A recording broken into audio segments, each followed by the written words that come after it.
स्वर्ग और नर्क। एक बुजुर्ग औरत मर गई। यमराज लेने आए। औरत ने यमराज से पूछा, आप मुझे स्वर्ग ले जाएंगे या नरक? यमराज बोले, दोनों में से कहीं नहीं। तुमने इस जन्म में बहुत ही अच्छे कर्म किए हैं, इसलिए मैं तुम्हें सीधे प्रभु के धाम ले जा रहा हूँ। बुजुर्ग औरत खुश हो गई, बोली, धन्यवाद, पर मेरी आपसे एक विनती है।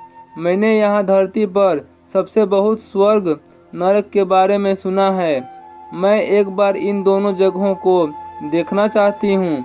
यमराज बोले, तुम्हारे कर्म अच्छे हैं, इसलिए मैं तुम्हारी ये इच्छा पूरी करता हूँ। चलो हम स्वर्ग और नरक से होते हुए प्रभु के धाम चलेंगे। दोनों चल पड़े। सबसे पहले नरक आया। नरक में बुजुर्ग औरत ने जोर जोर से लोगों के रोने की आवाज़ सुनी। वहाँ नरक में कभी सभी लोग दुबले पतले और बीमार दिखाई दे रहे थे। औरत ने एक आदमी से पूछा, यहाँ आप सब लोगों की ऐसी हालत क्यों है? आदमी बोला, तो और कैसी हालत होगी, मरने के बाद जब से यहाँ आए हैं हमने एक दिन भी खाना नहीं खाया। भूख से हमारी आत्माएं तड़प रही हैं। बुजुर्ग औरत की नज़र एक विशाल पतीले पर पड़ी, जो कि लोगों के कद से करीब 300 फुट ऊंचा होगा। उस पतीले के ऊपर एक विशाल चम्मच लटका हुआ था। उस पतीले में से बहुत ही शानदार खुशबू आ रही थी। बुजुर्ग औरत ने उस आदमी से पूछा, इस पतीले में क्या है? आदमी मायूस होकर बोला, ये पतीला बहुत ही स्वादिष्ट खीर से हर समय भरा रहता हुए भी सुख से बेहाल है।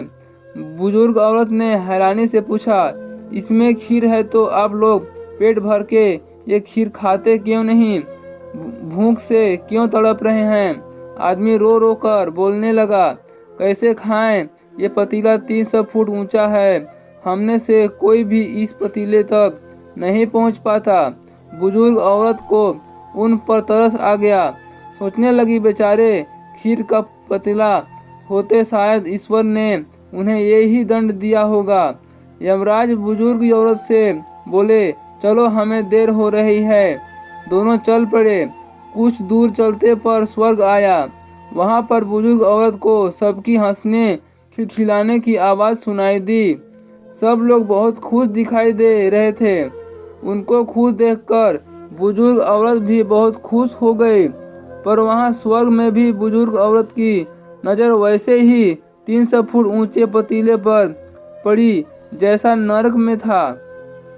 उसके ऊपर भी वैसा ही चम्मच लटका हुआ था। बुजुर्ग औरत ने वहाँ लोगों से पूछा, इस पतीले में क्या है? स्वर्ग के लोग बोले कि इसमें बहुत टेस्टी खीर है। बुजुर्ग औरत हैरान हो गई। उसने बोली, पर यह पतीला तो 300 फुट ऊंचा है, आप लोग तो इस तक पहुंच ही नहीं पाते होंगे। उस हिसाब से तो आप लोगों को खाना मिलना ही नहीं होगा। आप लोग भूख बेहाल होंगे, पर मुझे तो आप सभी इतने खुश लग रहे हो। ऐसे कैसे लोग बोले? हम तो सभी लोग इस पतीले में से पेट भर के खीर खाते हैं। औरत बोली, पर कैसे? पतीला तो बहुत ऊंचा है। लोग बोले, ये क्या हो गया? पतीला ऊंचा है तो यहाँ पर कितने सारे पेड़ हैं। ईश्वर ने ये पेड़ पौधे, नदी, झरने हम मनुष्यों के उपयोग के लिए तो बनाई है। उन लड़की की सीढ़ी के सहारे हम पतीले तक पहुँचते हैं और सब मिलकर खीर का आनंद लेते हैं। बुजुर्ग औरत यमराज की तरफ देखने लगी। हमने इन पेड़ों की लकड़ी ली, उनको काटा, फिर लकड़ियों के टुकड़ों को जोड़ के विशाल सीढ़ी का निर्माण किया।